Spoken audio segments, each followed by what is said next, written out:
हमारी आँखें, ये अद्भुत आँखें जिससे हम देख सकते हैं पूरी दुनिया को, जिससे हम पूरी सृष्टि को निहार सकते हैं। हमारे जो साइंटिस्ट है, वैज्ञानिक, वो ये बताते हैं कि ब्रेन के बाद, हमारे दिमाग या मस्तिष्क के बाद जो बहुत ही कॉम्प्लेक्स है, बहुत अद्भुत है, जिस प्रकार से परमेश्वर ने इस ब्रेन को बनाया, इस दिमाग को बनाया, उसके बाद सबसे मोस्ट कॉम्प्लेक्स, अद्भुत, गहन विचार करने योग्य है हमारे शरीर का जो अंग है, वो है हमारी आँखें। जी हाँ, ये मैं नहीं, हमारे साइंटिस्ट, वैज्ञानिक लोग कहते हैं the most amazing organ of our being, physical being. So आइए आज हम थोड़ा सा अपनी इन आँखों के बारे में देख लें। हाँ, देख लें या सुन भी लें। जो आप देख रहे हैं वो सुन भी लें। अभी कुछ समय पहले मेरी आँखों में कुछ समस्याएं आ गई थी और फिर मैं एक विशेष आई हॉस्पिटल के पास गया अपनी आँख को दिखाने के लिए, और उन्होंने बताया कि क्या क्या समस्या मेरी आँखों में है। और फिर उन्होंने मेरी आँखों का पिक्चर लिया, और जब मैंने अपनी आँखों का पिक्चर देखा अपनी आँखों से, तो मैं अमेज्ड हो गया। एकदम मेरा मन जो है एकदम सोचने लगा कि कितनी अद्भुत मेरी आँखें हैं। उसमें दिखाया गया किस प्रकार से हमारे नर्व सेल्स जो हैं, ब्लड वेसल्स हमारी आँखों से लेकर के पीछे की ओर जाते हैं। बहुत अद्भुत है हमारी आँखें, आपकी आँखें। परमेश्वर का धन्यवाद हो इन आँखों के लिए। हमारे यहाँ पर देहरादून में दो अस्पताल हैं, अस्पताल तो खैर नहीं कहेंगे, एक इंस्टीट्यूशन है जहाँ पर दृष्टिहीनों के लिए जगह पाई जाती, जो बेचारे देख नहीं सकते अपनी आँखों से, है ना। तो ये भी बहुत सोचने वाली बात है। हम परमेश्वर का धन्यवाद दें इन आँखों के लिए। अगर ये आँखें नहीं होती तो हम जिंदगी की कई सारी चीज़ें मिस कर जाते। हमारी जो आँखें हैं, हम आँखों के द्वारा तो देखते हैं, लेकिन जो चित्र जो हम देखते हैं या वीडियो देखते हैं, वो हमारे दिमाग के पीछे, पीछे की तरफ, सर के पीछे उल्टा होता है, और फिर हमारा दिमाग उसको सीधा कर देता है। ये बड़ी अमेजिंग चीज़ है। आप भी जानते होंगे इसके बारे में, लेकिन मैं कुछ बातें बता रहा हूँ हमारी जो आँखें हैं उसकी बनावट के बारे में। कई हजार लाख ब्लड वेसल्स हमारी आँखों से निकल करके हमारे ब्रेन तक पहुँचते हैं, हमारे मस्तिष्क तक पहुँचते, ताकि हम जो देखते हैं उसका हम सही रूप से अवलोकन कर सकें। हमारी आँखों में विशेष करके एक विशेष पदार्थ पाया जाता है जिसे जेली टाइप सब्सटेंस कहते हैं, जो गीला गीला सा होता है, जो हमारी आँखों को मॉइस्ट रखता है, गीला रखता है। इसीलिए आपने देखा होगा कि जब आप पलक मारते हैं तो आपको दर्द नहीं होता। क्यों दर्द नहीं होता? क्योंकि आपकी आँखें गीली रहती हैं, हमारी आँखें गीली रहती हैं, और वो बहुत सहायता करती है हमारे पलक मारने में, और हमें दर्द भी नहीं होता है। हमारी पलकें हमेशा हमारी आँखों को क्या करती हैं? साफ करती रहती है, ताकि उसके अंदर कोई कूड़ा करकट ना पहुँचे। वेरी इंटरेस्टिंग बात यह है कि अगर एक कचरे का टुकड़ा हमारे पाँव के नीचे आ जाता है तो कोई प्रॉब्लम नहीं, लेकिन वही कचरा यदि हमारे आँख के अंदर आता है तो कितना दर्द होता है आप जानते हैं। विशेष करके अगर आप ड्राइविंग कर रहे हैं स्कूटर में और कोई कीड़ा अंदर आ गया, अरे बाप रे बाप, पूरी आंखें लाल हो जाती हैं और बहुत दर्द सा भी होता है। तो ये हमारी आंखें देखने के लिए परमेश्वर ने बनाया, और जैसा कि आप इस चित्र में देख रहे हैं, इस पिक्चर में देख रहे हैं कि जो प्यूपल है और उसके जो भी अंदर इरिस है, जो भी पार्ट है हमारी आंखें, वो परमेश्वर ने बहुत अद्भुत रीति से बनाया है। और हमारे चारों तरफ, आँखों के चारों तरफ प्रोटेक्शन रहता है, ताकि इतनी आसानी से कोई उसको नष्ट नहीं कर सकता है। और वैज्ञानिक ये भी बताते हैं कि हमारी आँखें कम से कम 10 लाख अलग अलग कलर्स को, अलग अलग रंगों को पहचान सकती हैं। आपको पता है आप कितनी बार दिन में ब्लिंक करते हैं, पलक मारते हैं, पलक झपकते हैं? चलिए मैं आपको बता दूं, कम से कम 20,000 से 30,000 तक हम पलक झपकते हैं प्रतिदिन। बड़ी इंटरेस्टिंग बात है, क्योंकि ये हमारी आंखों को साफ करता है। जैसे कि आपने देखा होगा कि जब आप गाड़ी चलाते हैं और मोटर गाड़ी या बस, तो उसके सामने विंडशील्ड वाइपर रहता है, और जब पानी गिरता है या सामने कचरा आता है तो हम विंडशील्ड वाइपर को चलाते हैं। उसी प्रकार से हमारी पलकें भी हैं जो हमारे आंखों को क्या करती है, बहुत साफ रखती हैं। आँखें हमारे देह की सुंदरता को भी बढ़ाते हैं, और कई हमारे जो नौजवान हैं अपनी आँखों को और अधिक सुंदर बनाने के लिए काजल या कई प्रकार की जो ब्यूटी होती है वो लगाते हैं। क्यों? क्योंकि बताया जाता है कि हमारी आँखें जो हैं, हमारे जो मन है उसका एक अंग है। जिस प्रकार से आप आँख को देखते हैं उससे पता पड़ जाता है कि ये व्यक्ति किस प्रकार का है। ये खैर मनोवैज्ञानिक की बात है, लेकिन कुछ लोग कहते हैं कि eyes are the windows of the soul. आँख को देख करके थोड़ा सा आइडिया लगा सकता है किस प्रकार का ये इसमें व्यक्तित्व पाया जाता है। हालांकि मैं इसमें के बारे में ज़्यादा कुछ कह नहीं सकता, लेकिन ऐसा कुछ साइंटिस्टों का कहना है।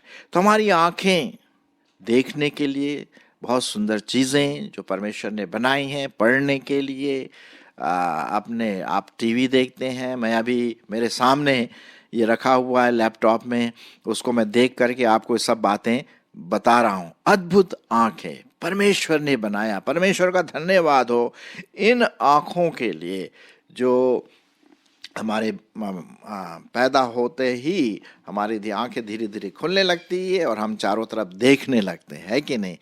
और कुछ लोग आँख में कुछ समस्या आ जाती, जैसे मेरे को समस्या है कि मैं चश्मा लगा करके पढ़ता हूँ, क्योंकि एज के अनुसार फिर धीरे धीरे आँख कमज़ोर भी होने लगती है, तो चश्मा लगता है अलग अलग पावर के। जवान आँखों में तो खैर उतना समस्या नहीं होती है। तो आँख हमारे ज़िंदगी का एक अहम हिस्सा है, और ये अद्भुत आँखें जो परमेश्वर ने हमारे लिए बनाई हैं, हम इसके लिए परमेश्वर का धन्यवाद दें। अब आइए बाइबल क्या कहती है इन आँखों के बारे में।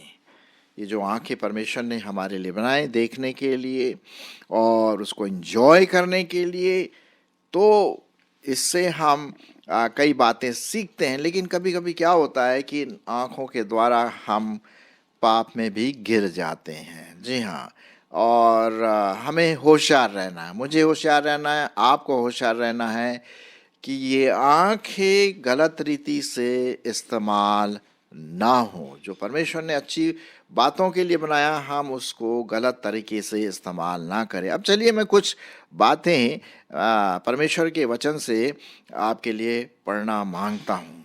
ओके, पहला है मत्ती रचित सुसमाचार और उसका 6 अध्याय। मत्ती उसका 6 अध्याय और उसका 22 पद। प्रभु यीशु मसीह यहाँ पर क्या कहते हैं जरा सुनिए। यहाँ पर लिखा हुआ है, शरीर का दिया आँख है। सुनिए, शरीर का दिया आँख है, इसलिए यदि तेरी आँख अच्छी हो तो तेरा सारा शरीर भी उजियाला होगा, परंतु यदि तेरी आँख बुरी हो तो तेरा सारा शरीर भी अंधियारा होगा। इस कारण वह उजाला जो तुझ में है, यदि अंधकार हो तो अंधकार कैसा बड़ा होगा। तो देखते हैं प्रभु यीशु मसीह ने क्या कहा कि हमारा जो शरीर का दिया है वो क्या है, आँख। क्योंकि आँख ही हमारे कई मनों की बातों को कंट्रोल में करती है।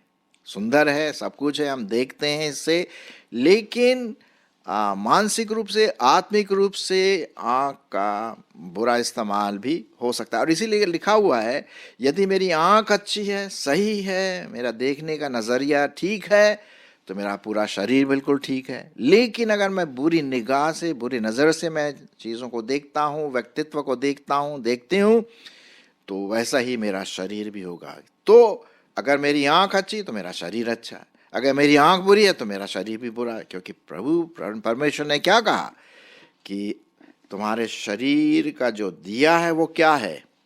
आंख है। जी हाँ।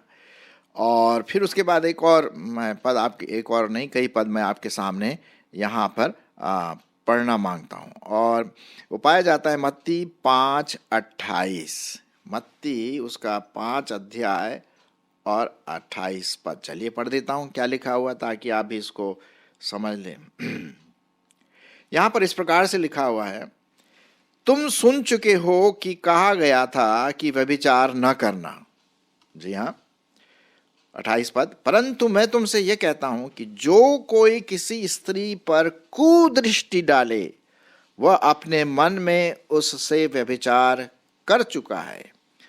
यदि तेरी दाहिनी आंख तुझे ठोकर खिलाए तो उसे निकाल कर अपने पास से फेंक दे, क्योंकि तेरे लिए यह भला है कि तेरी अंगों में से एक नाश हो जाए और तेरा सारा शरीर नरक में न डाला जाए। कहने का मतलब ये है कि हमें अपने आँखों की रक्षा आत्मिक रीति से इसलिए करना है कि कहीं अगर विशेष करके हमारे भाई, जवान भाई जो हैं, वो अगर गलत दृष्टि से किसी लड़की को, स्त्री को देखते हैं तो वो ऑलरेडी व्यभिचार कर चुका है मन से। देखिए, आँख से देखते हैं और फिर वो जाकर के मन में कई प्रकार की कल्पनाएं शुरू हो जाती है। इसीलिए प्रभु परमेश्वर ने कहा हमें अपनी आँख की रक्षा करना है। सिर्फ ये देखने के लिए नहीं, लेकिन देखने के साथ साथ हम क्या कल्पनाएं करते हैं वो बहुत इम्पोर्टेंट है।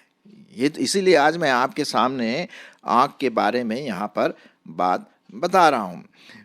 यहाँ पर लिखा हुआ है मत्ती और उसका 7 अध्याय। इससे पहले कि मैं मत्ती 7 अध्याय पढ़ूं, अय्यूब की किताब जो पुराने नियम में भजन संहिता से पहले है, अय्यूब और उसका 31 अध्याय और उसका पहला पद। यहाँ पर अय्यूब बड़े ध्यान से एक प्रण लेता है, एक प्रॉमिस करता है। और क्या है? मैंने अपनी आँखों के विषय में वाचा बांधी है। मैंने अपनी आँखों के विषय में क्या बांधी है? वाचा बांधी है, प्रण किया है। क्या प्रण किया? मैं किसी कुंवारी पर क्यों कर आंखें लगाऊं? मैं क्यों कर किसी कुंवारी पर आंखें लगाऊं? कहने का मतलब लस्टफुल आईज, व्यभिचार वाली आंखें। जब हम अपनी आंखों से दूसरे अपोजिट सेक्स को देखते हैं, लड़के को या लड़की को देखते हैं व्यभिचार की भावना से, तो हमारा पूरा शरीर गंदा हो जाता है, हमारा मन मलित हो जाता है, हम व्यक्तित्व खराब हो जाता है। इसीलिए लिखा हुआ है कि हमारी आंखें क्या हैं? हमारे शरीर का दिया है। और अय्यूब ये बोलता है कि क्यों मैं अपनी आंखें, कुदृष्टि, व्यभिचार वाली आंखें एक कुंवारी स्त्री पर लगाऊं? क्या हम ऐसा प्रण ले सकते हैं? हम सबों के लिए बहुत बहुत ज़रूरी है ये कि हम अपनी आँखों को सही रूप से हम इसको इस्तेमाल करें। अब क्या होता है, और भी मैं आपको बताऊंगा इन आँखों के बारे में। कभी कभी क्या होता है कि जैसे कि अगर किसी की आँख में कुछ थोड़ा सा डस्ट चला जाता है या कचरा चला जाता है, तो हम लोग क्या करते हैं? उसको फूंक फूंक के निकालते हैं, है ना, उस कचरे को, दूसरे की आँखों को। लेकिन आत्मिक रीति से हमें होशियार रहना है कि हम दूसरे के कचरे को न देखें, अपनी बातों को देखें कि मेरी आंखों में तो बुराई नहीं है। यही बात प्रभु यीशु मसीह फिर कहते हैं मत्ती उसका 7 अध्याय और 3 पद। मैं आपके लिए पढ़ देता हूं। मत्ती उसका 7 अध्याय और 3 पद। क्या लिखा? तू क्यों अपने भाई की आंख के तिनके को देखता है और अपनी आंख का लट्ठा तुझे दिखाई नहीं देता? जब तेरी ही आंख में लट्ठा है तो तू अपने भाई से कैसे कह सकता है, ला मैं तेरी आंख से तिनका निकाल दूं? हे कपटी, पहले अपनी आंख में से लट्ठा निकाल ले, तब तू अपने भाई की आंख का तिनका भली भांति देख कर निकाल सकेगा। यहाँ पर प्रभु यीशु मसीह कह रहे हैं कि हम दूसरों को न्याय की दृष्टि से और क्रिटिकल दृष्टि से ना देखें। भाई मेरे में भी प्रॉब्लम है, हम दूसरों को देखते हैं उसमें प्रॉब्लम है, ये है वो है। अरे भैया, पहले मेरे आंख में जो समस्या है आत्मिक रीति से उसको निकालना है, दूसरों को नहीं निकालना है। और यही बात प्रभु यीशु मसीह कह रहे हैं, हमारी आंख में जो लट्ठा है ना बड़ा, उसको निकालें, दूसरे की तिनके को ना देखें, अपनी आंख को, अपनी बुराई को देखें जो हमारी आंखों में होता है आत्मिक रीति से। बहुत बड़ी बात यहाँ पर प्रभु यीशु मसीह ने बहुत इंटरेस्टिंग रूप से कही है कि पहले अपनी आंख का लट्ठा निकाल, तब तो दूसरे के आंख का कचरा निकाल सकेगा। देखिए, आंख बहुत सुंदर है, अद्भुत है, परमेश्वर ने बनाया, हम अच्छे कार्यों के लिए बनाया, हम इसको एंजॉय करते हैं, है ना। लेकिन इसमें बुरी बातें भी आ सकती हैं यदि इस आंख को हम बुरी रीति से इस्तेमाल करें। पहला यूहन्ना उसका 2 अध्याय 16 पद, पहला यूहन्ना उसका 2 अध्याय और 16 पद क्या लिखा हुआ है? यहाँ लिखा है, क्योंकि जो कुछ संसार में है अर्थात शरीर की अभिलाषा, आंखों की अभिलाषा और जीविका का घमंड, वो पिता की ओर से नहीं परंतु संसार ही की ओर से है।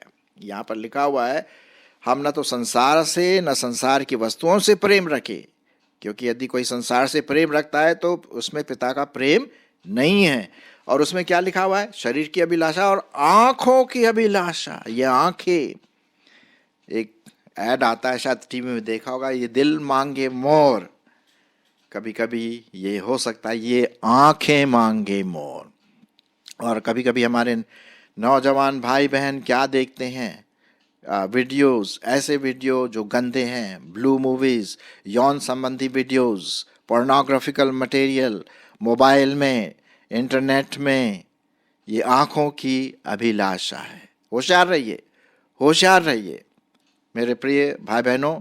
इन आँखों को हम गलत तरीके से इस्तेमाल ना करें, क्योंकि यदि हम इन आँखों को नंगे चित्रों को देखने के लिए, सेक्स संबंधी चित्रों को देखने के लिए, गंदे वीडियो को देखने के लिए करते हैं, जब भी हमारी आँखें इस प्रकार की डिज़ायर, इस प्रकार की इच्छा करती है कि उल्टे सीधे गंदे चित्रों को देखें, तो आप प्रार्थना करें कि प्रभु मेरी आँखों को कंट्रोल में कर ले, हाँ, ताकि मैं इन प्रकार के पोर्नोग्राफिकल, गंदे, सेक्स ओरिएंटेड मूवीज़, चित्र मोबाइल या नेट्स में न देखूं। परमेश्वर आपकी इसमें अगुवाई करेगा ताकि आप अपनी आँखों को सही रूप से इस्तेमाल कर सकेंगे। चलिए थोड़ा सा और देख लेते हैं आँखों के बारे में क्या क्या लिखा हुआ है परमेश्वर के वचन में। लिखा हुआ है परमेश्वर के वचन में बहुत साफ रीति से कि हमारी आँखें आत्मिक रीति से प्रभु की महिमा के लिए और बढ़ती जाएं। हैं, चलिए एक चीज़ें जो मैं आपके सामने रखना मांगता हूँ, पाया जाता है भजन संहिता उसका 119 अध्याय और 18 पद। भजन संहिता 119 अध्याय और उसका 18 पद क्या लिखा हुआ है? यहाँ पर इस प्रकार से लिखा हुआ है, मेरी आंखें खोल दे कि मैं तेरी व्यवस्था, तेरे वचन की अद्भुत बातें देख सकूं।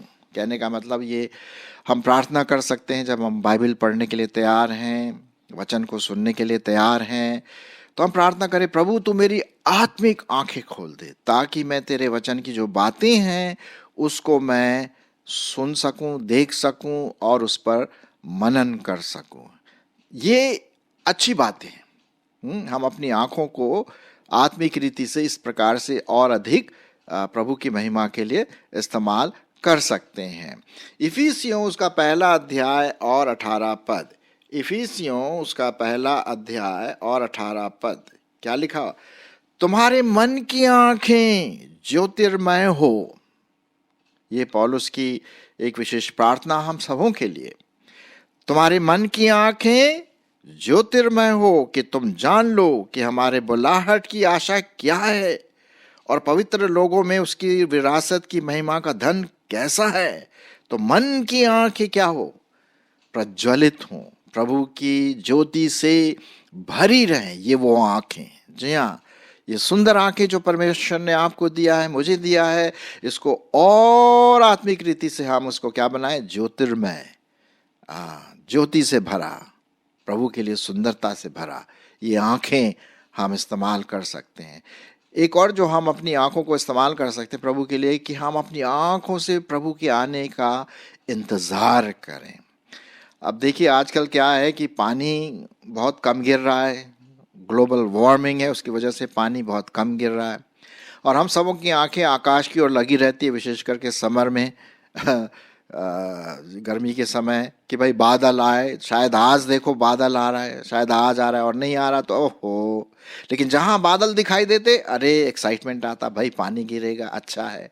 उसी प्रकार से हमारी आंखें प्रभु यीशु मसीह की ओर दृष्टि करें कि हमारा प्रभु कब आने वाला है। चलिए देख लेते हैं इब्रानियों की पत्री और उसका 12वां अध्याय। इब्रानियों की पत्री और उसका 12वां अध्याय क्या लिखा हुआ है, पहले पद से मैं आपके लिए पढ़ देता हूं। इस कारण जबकि गवाहों का ऐसा बड़ा बादल हमको घेरे हुए हैं, तो आओ हर एक रोकने वाली वस्तु और उलझाने वाले पाप को दूर करके वह दौड़ जिसमें हमें दौड़ना है, धीरज से दौड़ें और विश्वास के कर्ता और सिद्ध करने वाले यीशु की ओर ताकते रहें, देखते रहें कि कब हमारा प्रभु आने वाला है। हाँ, विश्वास के कर्ता और सिद्ध करने वाले यीशु की ओर ताकते रहें, जिसने उस आनंद के लिए जो उसके आगे धरा था लज्जा की कुछ चिंता न करके क्रूस का दुख सहा और सिंहासन पर परमेश्वर के हाथ बैठ गया। सो मेरे प्रियो, आज हमने आंखों के बारे में बहुत कुछ देखा।